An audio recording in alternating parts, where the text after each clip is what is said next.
Jiminy Christmas, a girl got killed.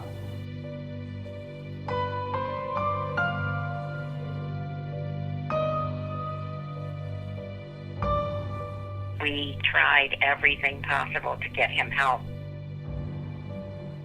It sounds like there's a lot of missing pieces that weren't followed up on, and I'm probably one of them. He wasn't letting me out of there until I confessed to it. Sometimes the truth's more important than justice, you know? There are about 191,000 documented cold cases in the United States as we speak right now. Do you think all those parents and all those are going to get fair justice? Hell no.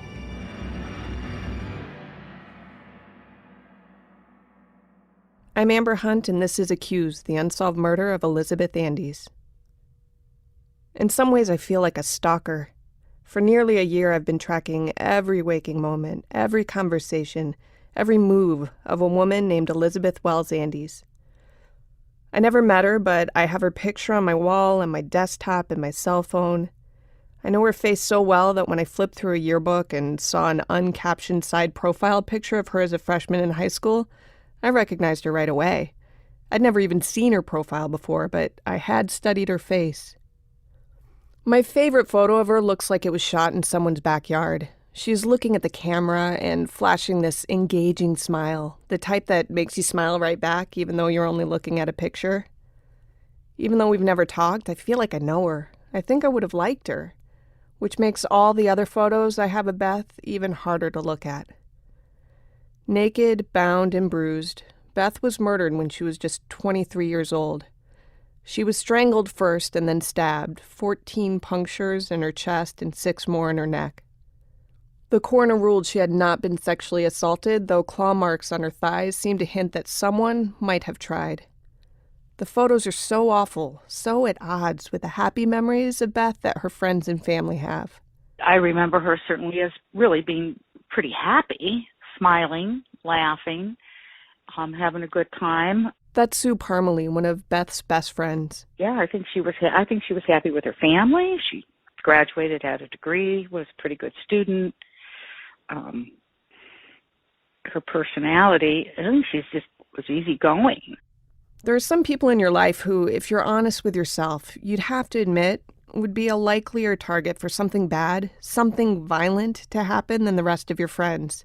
It's not PC to say it, and it certainly doesn't mean anyone ever deserves being targeted, but there are risk factors. Selling drugs, being a hothead, prone to fistfights. But Beth was none of those things. How do you have a very good friend who's, your wife's best friend, who we would have been lifelong friends. That's Rich McCauley, a college friend who married one of Beth's roommates. You get hit by a car, there's a plane crash, you have a heart attack. Okay, I get it. But to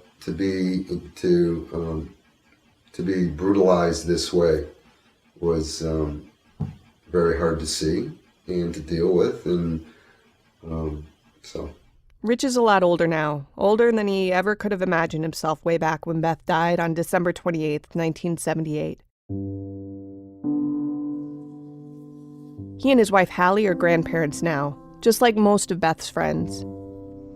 Beth should be here, they say. She should be near retirement, enjoying grandkids of her own. She missed our wedding and the birth of our children and our ups and downs and trials and tribulations. More than that, she missed all of her own. Obviously, this is a tale about a murder, but I feel it needs to be qualified.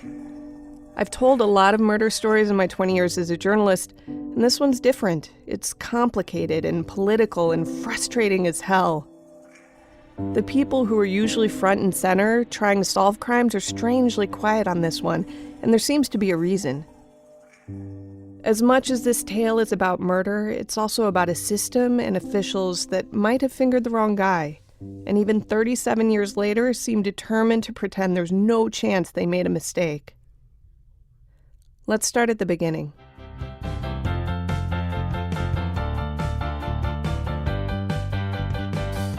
The year is 1978. Jimmy Carter is president, Laverne and Shirley is the top TV show, followed by Happy Days, and then newcomer Mork and Mindy starring a young and manic Robin Williams. Until next week, Nanu, Nanu. It was a big year for movies, too. Grease, The Deer Hunter, Heaven Can Wait, and one of my personal favorites, Dawn of the Dead.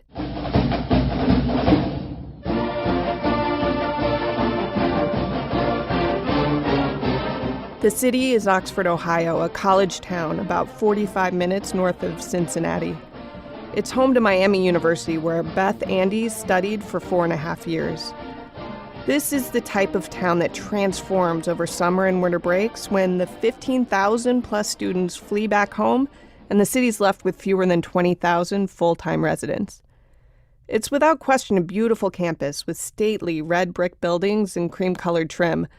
The yearbook talks about the Miami mystique, and students I've talked to say that's more than just self-congratulations. Had like a really nice campus, like it wasn't like really rural or urban, it was just kind of in the middle, so I like that too. And it's still kind of close to a big town, right? Yeah, you have options. Oxford is the ultimate college town, honestly. This street we're on right now is called High Street, and I think they're within a square mile, I think there are 20 bars or something like that. It's like crazy. It's unbelievable. It's actually population-wise, I call it the perfect mix because I can go to class every day and see somebody new, but at the same time, I'll see somebody I know. So I catch up with friends, I see friends everywhere, but there's always opportunities to meet and talk with new people. So it's as far as the size of the school, I love that. Those are some current students talking. So you might have noticed my voice in that clip. You'll hear me a lot through this podcast. I'm a reporter at the Cincinnati Enquirer, and I'm a true crime author as well. You might notice, too, that sometimes I'll refer to us or we instead of I. That's because I've investigated this with a partner, my producer, Amanda Rossman. She's waded into every aspect of this right alongside me. We text each other at midnight with theories and to-do lists. She's both endured and fueled some of my crazier moments. Here's us talking to an Oxford police officer. I understand that there are people around you who are still convinced something else, but we're working. If everybody else is going to inject their theories, we might as well too, because it hasn't been pursued. Yeah. Right. So at least flatter us by pursuing that option. So back to Oxford. Generally speaking, this place is the definition of safe. This is a town that had 3 reported rapes, 6 robberies, and 12 aggravated assaults in all of 1978, according to FBI crime statistics. The average policeman here in this small town will go to 2 or 3 burglaries a week. Those things happen. Homicides rarely happen. That's Steve Schwein, a former police chief in Oxford. He started the job about 12 years after Beth was killed, and you'll hear more from him later. Beth started college in the fall of 1974. Soon she met a guy on campus, a quiet geology major and football player named Bob Young. They met their freshman year and became a full-fledged couple the next. Bob Young had also just graduated from Miami in December 1978, 1 week before he came home from Christmas break to help his girlfriend move, and found her body in the apartment they shared off campus with Sue Parmalee. Police zeroed in on Bob immediately as Beth's killer. He was tried and found not guilty of the crime in early 1979. Many police in Oxford will tell you there's no mystery here, but rather a system that failed. Bob killed his girlfriend, they say, and the jury got it wrong. It happens. Well, if that's true, 2 separate juries actually got it wrong. There's more than one way to hold someone accountable for murder. In 1980, still believing police when they insisted they had the right guy, Beth's parents filed a civil suit accusing Bob of wrongful death. Remember, this is how Nicole Brown Simpson's family got O.J. Simpson. The criminal jury had acquitted him, but the threshold for civil responsibility is much lower than beyond a reasonable doubt, and the jury found Simpson liable. Not in Bob's case. Even with the lower threshold, the jury in 1983 sided with the defendant. You might think, okay, so 2 juries found the case against this guy, Bob, to be lacking. So surely police took a breather and then came back to look at everything fresh, right? Well, that's not what happened. A headline in the Enquirer ran March 23, 1979, declaring, quote, "Oxford murder closed despite acquittal." The man who prosecuted the case is quoted in that story as saying it's absolutely ridiculous to think anyone other than Bob Young killed Beth. Joseph Statham, the police chief at the time, told the reporter that he believed wholeheartedly he had the right guy. He said, quote, "The jury found him innocent, and we have to live with that," end quote. The thing about it was the police got onto the boyfriend. This is Alan Gerard speaking. He worked as a handyman at the apartment complex where Beth was killed. And once he got off, they stopped the investigation, even though they said he couldn't have done it. The timeline wasn't right. I think it came down to it. But Right. once that was established, they just quit and didn't try to find anybody else. So you noticed that at the time, even? Yeah. I went, well, if he didn't do it, well, somebody did, but the Oxford Police Department just said, well, that was our boy, and we're not going to look any more further. And well, that's kind of narrow-minded. Right. I don't know if he did it or didn't do it, but they still kept up the investigation. Now, it isn't surprising that police looked first at the boyfriend. Any good detective would. You start with the people closest to the victim and eliminate those people before slowly broadening out the search. It's the concentric circle approach. That's why they took Bob straight to the police station after he called for help and started having him write out one statement about what happened, and then another, and then another. In each statement he wrote, he said he didn't have anything to do with this. But then he said he did. As with any case, there's more than one side to the story. And figuring out all the sides here is impossible because Beth is dead and can't fill in the blanks. So let's start with what we know for sure. Beth spent Christmas with her family and then headed back to Oxford on December 27th, 1978. That's a Wednesday. She swung by Bob's house in Fairborn, Ohio, on the way and hung out for about a half an hour. Bob invited her to stay for a party in town that night, but Beth declined. She wanted to get back to the apartment to finish packing and get started on her move. When she got back to her place, she found her apartment door had been left unlocked, and she thought a handyman was to blame. She was furious. The next day, December 28th, Beth started the day running some errands and got a speeding ticket about 9:30 a.m. She seemed in good spirits, Officer Roger Brooks wrote in a statement the next day. He described her as personable, an extrovert. Brooks gave her a ticket not just for speeding, but also for having an expired license.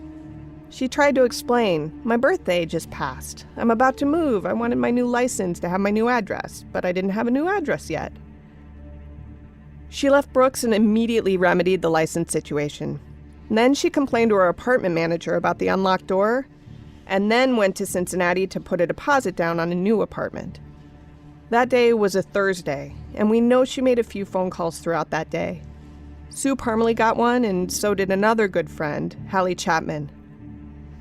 Beth talked about the new fry boots she bought for $75, a big purchase for a college kid that translates to more than $300 today. She also told them about her unlocked door in this kind of, "can you believe it?" sort of way. Beth called Bob Young around 5 p.m., but he wasn't home. She didn't have her phone in her place anymore. It had been disconnected in anticipation of moving, and there were no cell phones back then, so Bob couldn't call her back when he got the message a few minutes later. So Beth called again around 7 p.m. This is where Bob picks up the story. He says he dawdled a little before heading out. He was still groggy from a party the night before and wasn't really in a rush to help anyone pack. He waited for his sister to finish in the family bathroom, and then he took a shower. He packed an overnight bag, forgetting a second pair of socks. This might seem like a weird detail to mention, but it comes into play later. Then he finally headed to Oxford about 8 p.m. We're pretty comfortable 8 p.m. is accurate because that's when Bob's parents left the house to go play cards at a friend's house. It's also the time that Mork and Mindy started on TV, which probably seems a weird thing to note. But a witness at a gas station where Bob fueled up his car said he couldn't have gotten there before 8 p.m. She'd been there visiting her gas-pumping boyfriend at work, And she hadn't seen Bob arrive yet when she left with just enough time to get home and make a sandwich to watch Mork and Mindy.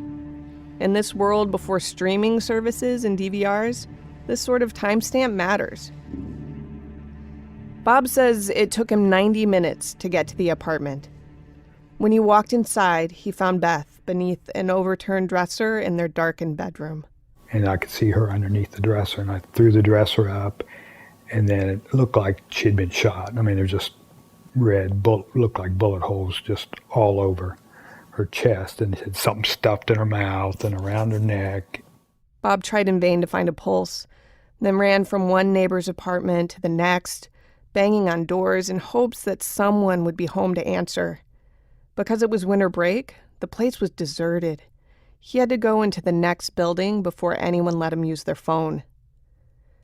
This is what Bob told us recently, and it matches what he told police 37 years ago, or at least what he told them initially. If that had been the only version of events he shared, we probably wouldn't be talking about this case today. So here's what police say happened. They say it only took Bob 75 minutes, not 90, to drive from Fairborn to Oxford. Their theory is that the end of college might have meant the end of Beth and Bob's relationship. And Beth was upset that Bob was thinking of going west to work as a geologist rather than staying with her in Cincinnati, where she had landed a job at Shillitoe's, a now defunct department store. Bob got fed up with her nagging and snapped, strangling her, and then, realizing too late what he had done, he grabbed a pair of scissors and stabbed her to make it look like a sex crime. Bob says police pushed this theory for hours, and he steadfastly denied it, but then, 15 hours after he had found his girlfriend's body, he agreed with police. Yes, he said, that's what happened. I got mad. I snapped. I killed her. I'm sorry. Bob recanted the confession within hours, and for the past 37 years, he's maintained his innocence. He says his incriminating statement came after he was bullied by police, threatened with prison, traumatized, and exhausted. He'd been up all night with them. He thought admitting something would end the nightmare he was enduring. He was desperate, he says. But after I'd been in there a while and said, this is like a crime of passion, he says, you confess to this and you'll get 25 years and get out, and if not, I'm going to hang your ass out to dry. And that intimidated, that freaked me out right there. Once someone confesses, you can't just take it back. Amanda and I spent long stretches in Oxford for the story. You walk anywhere and mention the 1978 case, and people know what you're talking about. Didn't it have something to do with a football player? Yeah. Well, he was charged for that switch, but he was, yeah. They remember Beth. They remember how pretty she was and how tragic her death.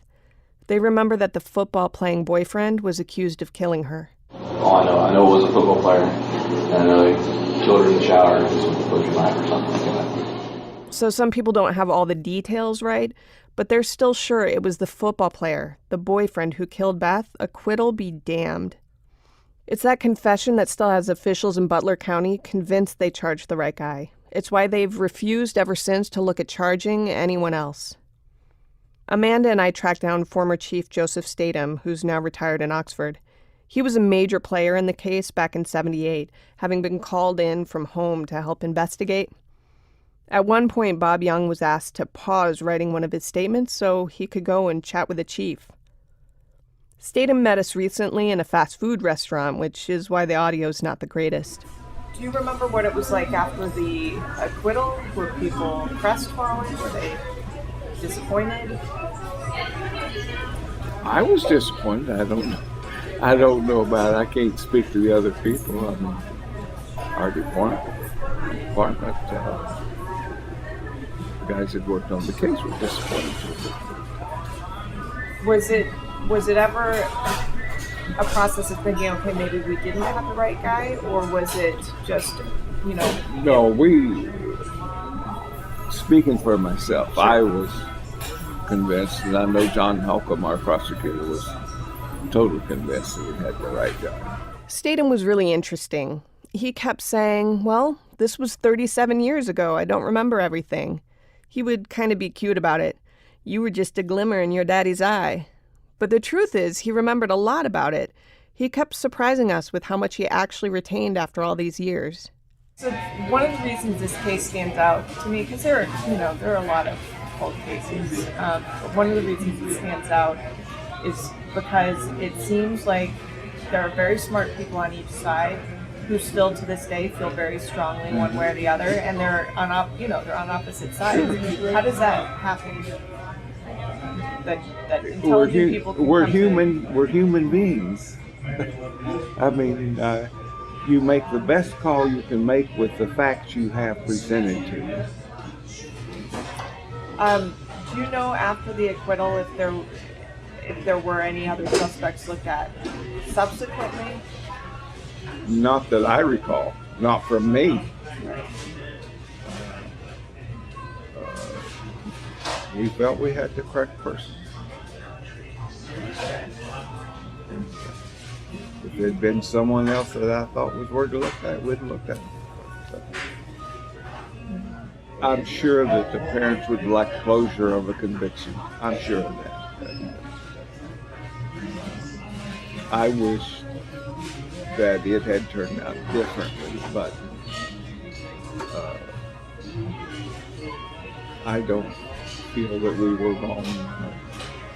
So just to hit it home so that I'm not misunderstanding anything, to this day you think that Bobby Young did this? Yes.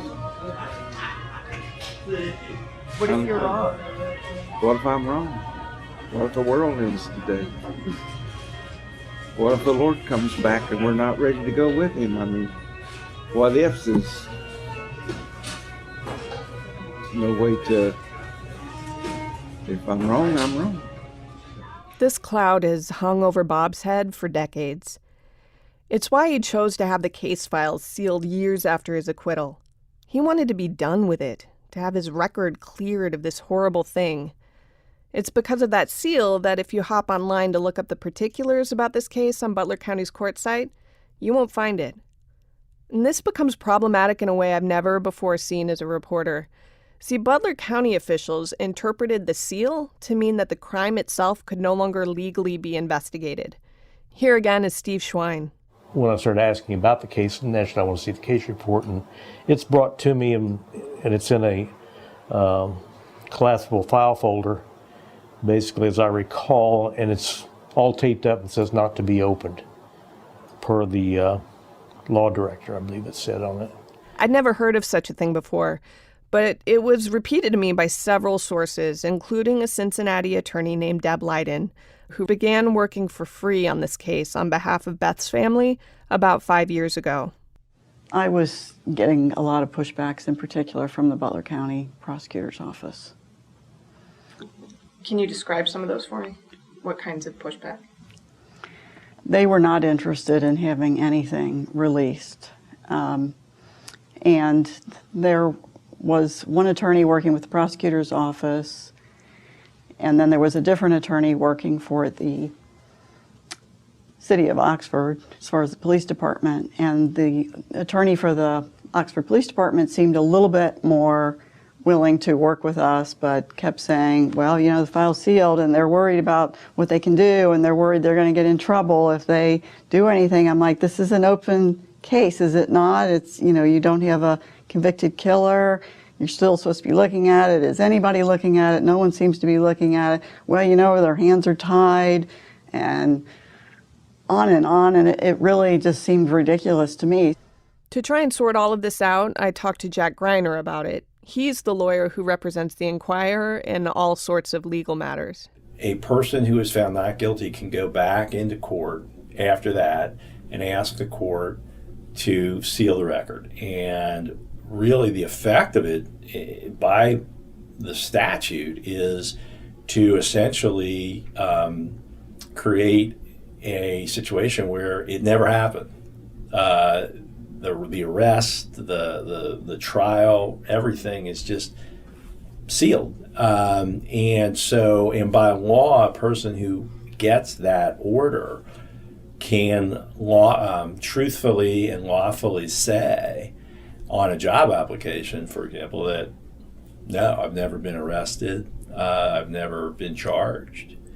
But it means that the arrest and the trial and all of that didn't exist. It doesn't mean that the crime didn't exist.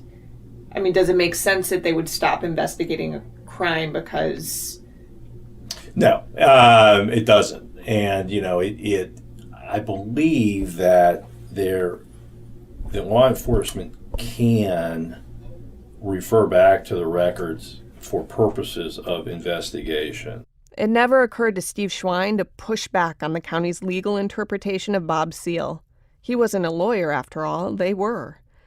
Nor did it occur to Bob that his decision to seal the case would mean that Butler County would quit investigating the crime altogether. He said his lawyer, Matthew Crehan, suggested sealing it so Bob could move on with his life. So it was Crehan's idea to seal the record? Yeah, he just wanted my name. It wasn't his idea to seal evidence or anything like that. That was all supposed to be available. It's the only thing he wanted sealed was my name and associated with all of it. And that's all he's done. I mean, he didn't want ever to be any evidence. If they could have used evidence to continue on, he was always behind that. The case would have stayed stagnant if it weren't for Beth's family reaching out to an attorney friend who passed it along to Deb Leiden. She has been a pit bull on this thing. When Butler County prosecutors seemed unwilling to share case information because it had been sealed, she got Bob to sign an affidavit loosening the restrictions. And they released part of the file, but they didn't release they didn't release a lot of the file. And they were blacking out information, and they were just keeping things from us. And I remember going into one of the hearings, and the attorney for the Butler County Prosecutor's Office came in and was encouraging the attorney for the Oxford Police, don't give her anything. Don't give her anything. Why are you giving her anything? If this is an open case, don't give her anything. You should, keep the file shut and whatever. And yet nobody was investigating it. Nobody was investigating the murder. Nobody had been investigating the murder for a long time. Leiden says Butler officials still resisted, so she went through a judge.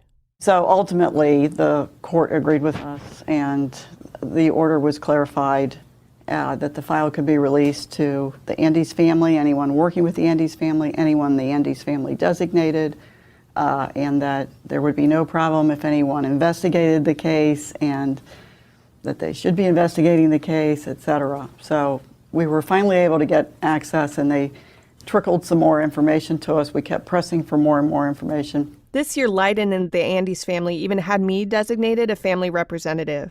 But that wouldn't sway the prosecutor's office into speaking with me. To really hammer home that Bob Young wouldn't sue them, we had him sign a witnessed statement granting county officials permission to talk with us about the case. Here's Bob reading it. I, Robert Hayne Young, hereby grant permission for representatives of the Butler County Prosecutor's Office and/or the Oxford Police Department to discuss all aspects of the criminal proceedings that were leveled against me, and that despite the record having been sealed and with full knowledge that the representatives' statements will be publicized to web and newspaper readers. I delivered this signed statement to Butler County officials, specifically directing it to County Prosecutor Michael Moser. He's got a lot of ties to this case, as Leiden quickly learned. Ultimately, I realized that the same prosecutor who was standing in my way, at least the office of the prosecutor, Mr. Moser's office, involved a prosecutor, Mr. Moser, who had been the main prosecutor against Bob Young back in 1978 and 79, and had been there when they had forced a confession from him. And so it seemed to me that there might be more to the hurdles they were putting up than just that they typically would not reveal certain parts of the file. Moser, that's spelled G-M-O-S-E-R, but the G is silent, was one of two attorneys back in 1978 who tried Bob Young.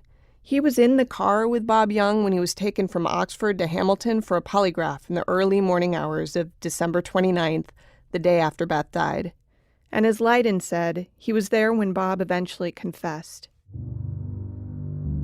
Moser tried the case alongside then prosecutor John Holcomb. 37 years later, Holcomb is dead, but Moser is still in the county, and now he's the top law enforcement officer.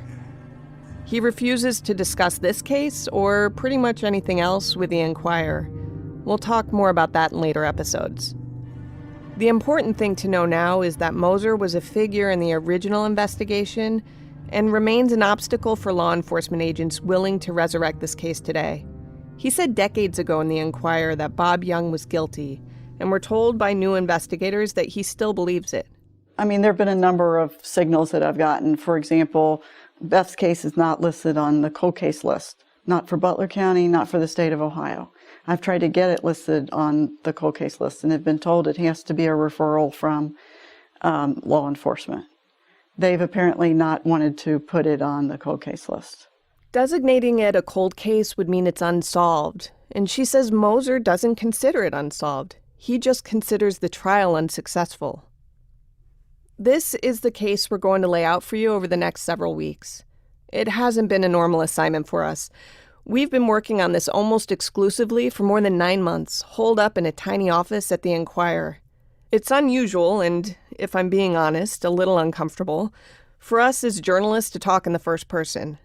We're trained to take ourselves out of this story, and we're not doing that here because we want to be as transparent as possible when walking you through how this investigation unfolded. Speaking of transparency, we do have an end goal in all of this. As lofty as it sounds, we want to solve a murder. Not we as in Amanda and I, but we as in we're hoping listeners can help. We've worked with cold case investigators to set up a tip line, and we'll forward along information to the few officials who are willing to consider that this case might still be unsolved. Someone out there surely has real information, not crackpot, pie-in-the-sky theories, but actual information. Someone knows something that maybe didn't seem relevant at the time. Maybe hearing the story will help jog a memory and help police catch a killer. That's why we're doing this. Over the series, you'll hear from many of the more than 4 dozen people we've interviewed for this project. You'll hear from Bob Young and current investigators and forensic experts. You'll hear from best friends and coworkers. You'll learn about people they were uncomfortable with and people who made Beth uncomfortable in the days before she died. You'll hear from one guy with whom she fought and who left town just days after she was murdered. We've tracked down all of these people, including several people police said they tried to find but couldn't, in hopes of trying to figure out what really happened here. If there's any doubt how important this case is, listen to Beth's friend, Sue Parmalee. Honest to God, it was hard just living day to day and not really worrying about, well, did the police get it or not, and then this and that, and just really trying to move on without losing my mind. So, I mean, I'm going to say really for a good decade, I mean, I would just cry all the time. Sue said she focused on surviving. It didn't occur to her to badger police about the investigation after her friend Bob was acquitted. And now when this comes up, I think, well, maybe I should have,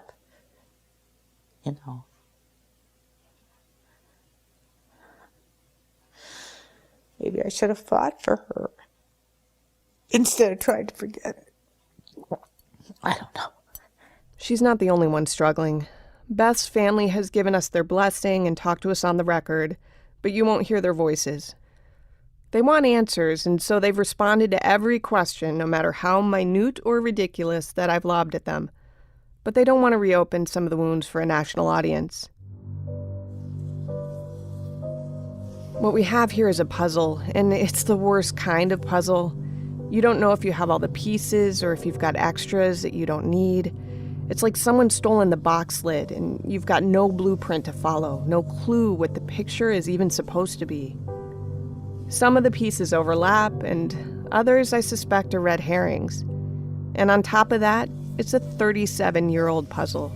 So some of the pieces are missing, and some of them are dead.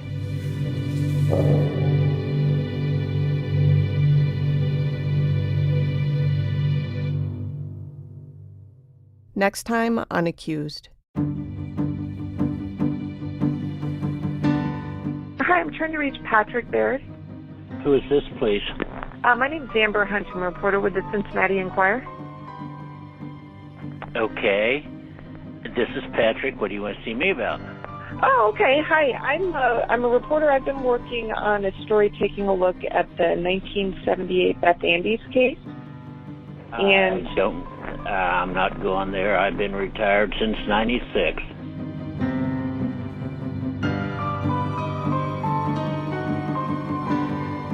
This is a special project from the Cincinnati Enquirer, narrated by Amber Hunt, produced by Amanda Rossman, edited by Amy Wilson, and engineered by Stephen Baum at Cincinnati Public Radio. Music was composed by Andrew Higley. To look at case documents, photos, videos, and more, visit cincinnati.com/accusedpodcast.